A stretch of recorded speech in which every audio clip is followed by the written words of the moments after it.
الحمدللہ نحمده ونصلی علی رسوله الکریم اما بعد رب اشرح لی صدری ویسر لی امری واحلل عقدۃ من لسانی یفقهوا قولی آمین۔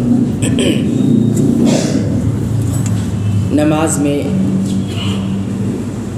بسم اللہ پڑھنے سے متعلق ہماری گفتگو جاری تھی۔ پچھلے درس میں یہ بات بتائی گئی تھی کہ بسم اللہ ہمیں کب پڑھنا ہے اور کب نہیں پڑھنا۔ یہ بات بھی یاد رکھیں کہ بسم اللہ پڑھتے وقت ہمارے سامنے بسم اللہ الرحمن الرحیم کا معنی ہمارے سامنے ہونا چاہیے۔ جب ہم کہتے ہیں بسم اللہ، اس کا مطلب ہوتا ہے اللہ کے تمام ناموں سے برکت حاصل کرتے ہوئے اور مدد حاصل کرتے ہوئے میں ابتدا کر رہا ہوں، یہ اس کا معنی ہوتا ہے۔ صرف بسم اللہ کا، بسم اللہ کا مطلب اللہ کے نام سے نہیں، اللہ کے تمام نام سے، کیونکہ اللہ کے جتنے نام ہیں وہ سب لفظ اللہ کے تابع ہیں۔ جب بھی آپ لفظ اللہ کہتے ہیں تو اللہ کے تمام نام اس میں شامل ہوتے ہیں، اسی لیے بسم اللہ پڑھا جائے گا۔ یہ نہیں کہیں گے رحمان کے نام سے، رحیم کے نام سے، اللہ کا نام ہے نا رحمان، الرحیم، الجبار، القہار، سب نام، لیکن نہیں کہا جاتا نا۔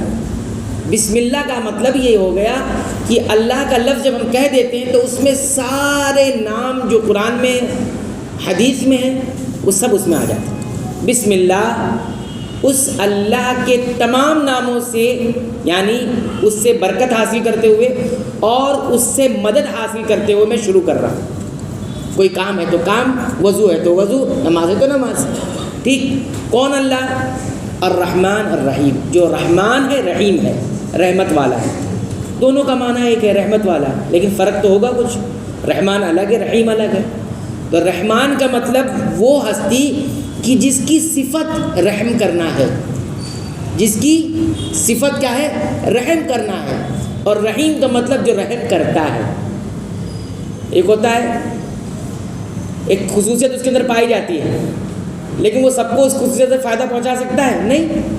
ایک عالم ہے لیکن کسی کو بتانا ہی نہیں جانتا ہے، لیکن جانتا خوب ہے۔ لیکن رحمان کا مطلب ہوتا ہے اللہ رحم کرنے والا ہے، اور رحیم کا مطلب اللہ رحم کرتا ہے۔ سمجھ میں آئی بات؟ رحمان کا مطلب اس کی رحمت سب کو ڈھانپے ہوئے ہے، ساری مخلوق کو، اور رحیم کا مطلب اس کی رحمت مومنوں کے ساتھ خاص ہے۔ تو ایک میں عام رحمت ہے اور ایک میں خاص رحمت ہے، ایک میں صفت ہے رحمت کی اور دوسرے میں رحمت کا عمل ہے۔ یعنی اللہ تعالیٰ رحم کرنے والے تو ہیں لیکن رحم کرتے بھی ہیں جب چاہتے ہیں، ٹھیک ہے۔ اب اللہ سے آپ کہہ رہے ہیں اللہ تو رحم کر دے، تو یہ رہتے ہے کہ اللہ رحم والا ہے، تو رحم کرتا ہے، رحم والا ہے اور رحم کرنے پر قادر بھی ہے۔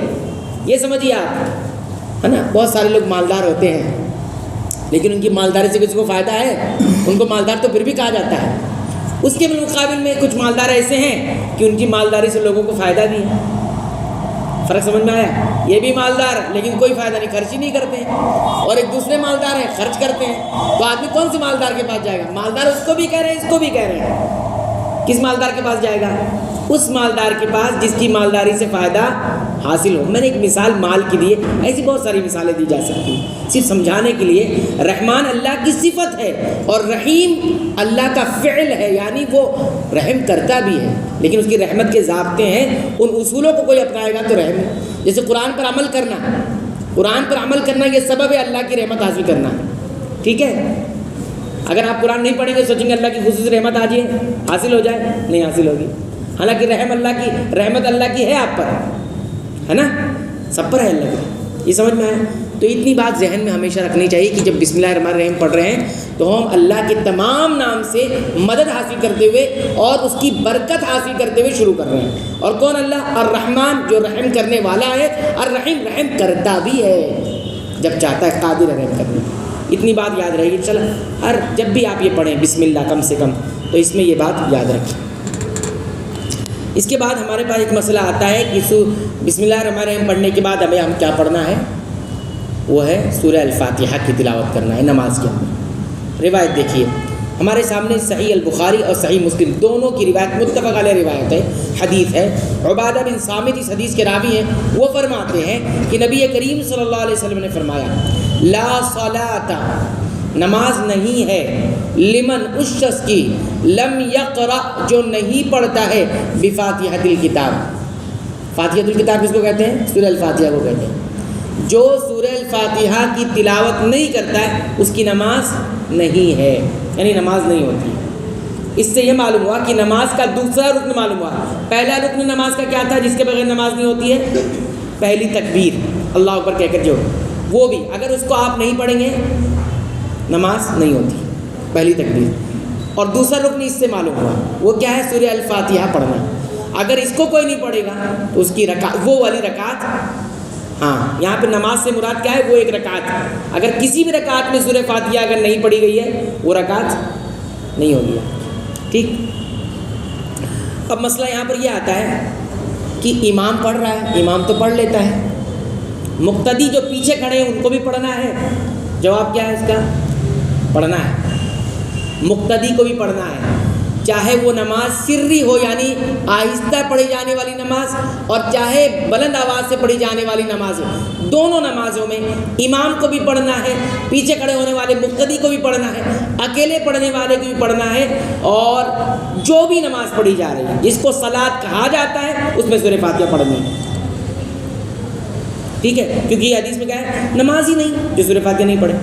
اب کوئی کہہ سکتا ہے کہ امام کے پیچھے نہیں پڑھ سکتے کیونکہ امام جب پڑھے گا تو ہمیں خود سننا ہے، بالکل صحیح بات ہے، اس میں بھی کوئی دو رائے نہیں ہے، لیکن ایک حدیث اور آتی ہے اس کو بھی دیکھ لیں آپ۔ یہ روایت ہمارے سامنے سنن ابی داؤد کی ہے، 823 نمبر کی حدیث ہے۔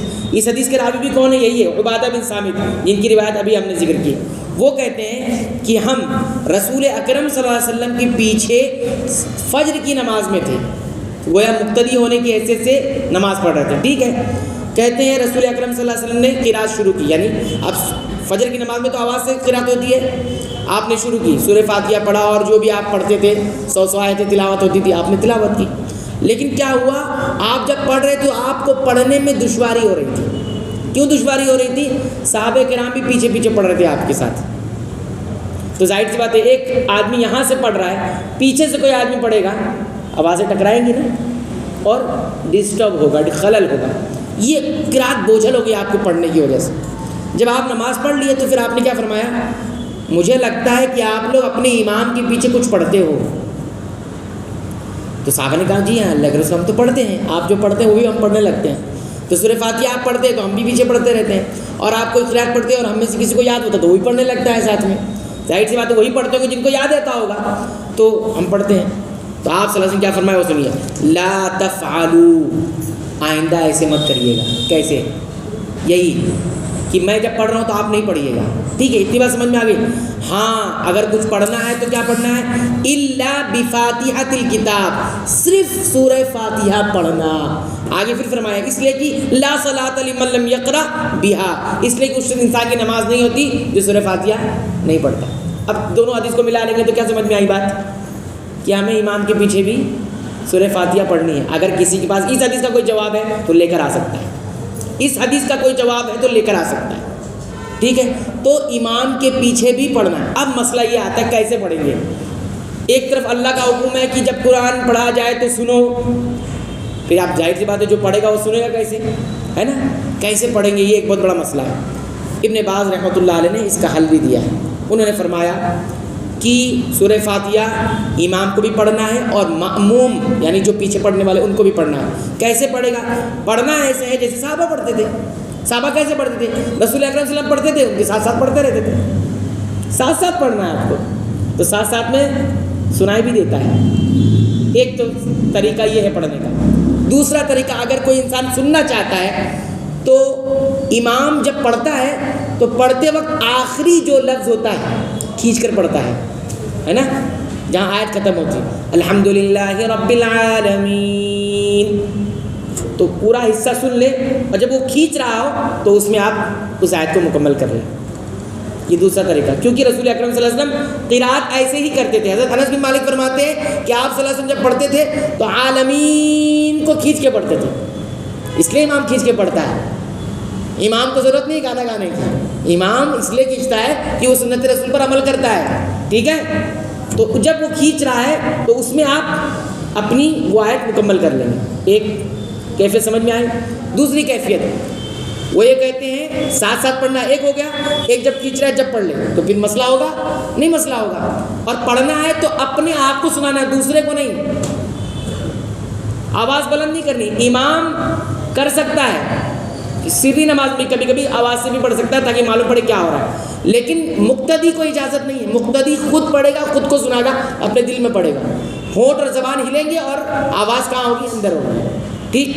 دو طریقہ ہوگا۔ تیسرا طریقہ، اگر امام سانس لینے کے لیے ایک آیت پڑھ کے رکتا ہے اور ایک آیت پڑھ کے رکنا بھی ہے انسان کو، تو جب جس وقت وہ رکا ہے اس وقت آپ آیت پوری کر لیں گے، ٹھیک ہے؟ اور آخری والی آیت میں کیا ہوگا؟ ظالم پہ جب وہ کھینچ رہا ہے تو وہاں پڑھ لیں گے تاکہ آپ کو ظالم کے بعد آمین کہنے کا بھی موقع ملے اور امام کے آمین کہنے کے ساتھ آپ کی آمین بھی ہو جائے تاکہ وہ فضیلت بھی آپ حاصل کر لیں۔ اب بات کلیئر ہوئی، سمجھ میں آئی؟ ایسے ہی پڑھنا ہے، ایسے ہی پڑھنا ہے۔ لیکن آپ سوچیں گے کہ میں نہیں پڑھوں گا تو آپ کی نماز نہیں ہوگی، یاد رکھیے۔ امام کے پیچھے بھی اگر آپ سورہ فاتحہ نہیں پڑھتے ہیں تو، کیونکہ حدیث یہاں پر سامنے آ گئی، ٹھیک ہے؟ تو یہ مسئلہ تھا جو حل کر یہاں پر آپ حضرات کی خدمت میں رکھا گیا۔ اس حدیث سے کئی بات معلوم ہوتی لیکن وقت زیادہ ہو گیا، میں اگلے درس میں اس کا ذکر کروں گا۔ اللہ تعالیٰ سے دعا کرتے ہیں رب العالمین تو ہمیں سنت کے مطابق نماز ادا کرنے کی توفیق عطا فرمائے۔ اللہ تو ہمیں بخش دے، ہمارے والدین کو بخش دے، تمام اہل ایمان، اہل توحید اور اہل ایمان کو، اہل اسلام کو بخش دے، آمین۔